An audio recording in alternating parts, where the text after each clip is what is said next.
Oui, donc ce rapport prévoit des dépenses supplémentaires pour les collèges et bien évidemment on sera favorable à cette augmentation pour soutenir les collèges qui font face bien évidemment à l'augmentation du coût de l'énergie.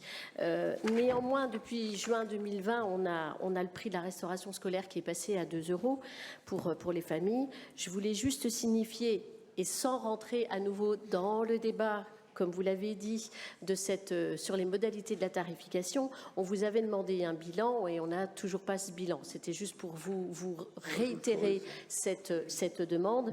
Et puis, en plus, on a depuis quelques mois quand même une hausse des prix alimentaires. Non seulement en raison des circonstances internationales, mais aussi en raison de tout ce qui est grippe aviaire, la peste porcine, et puis une augmentation aussi au niveau de tout ce qui est oléagineux. On a les prix agricoles en France ont quand même eu une augmentation assez forte puisqu'ils ont augmenté de près de 27% entre mars 2021 et mars 2022. Donc dans le contexte que vous avez avec un menu à 2 € pour les familles, quel est l'impact pour les collèges au niveau des augmentations en termes suite à l'augmentation des produits agricoles?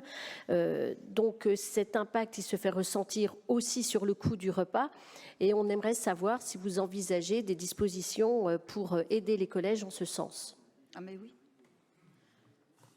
Oui, alors les aides qui ont été accordées au collège ont tenu compte naturellement des efforts que l'on a demandé au collège pour distribuer des produits 100% Côte d'Or, des produits de proximité. Et puis pour ce qui concerne du bilan que vous souhaitez, qui pourrait vous être présenté, bon déjà nous avons eu une année qui a encore été quelque peu chaotique, mais ça vous sera présenté au cours des prochains mois, il n'y a aucun souci.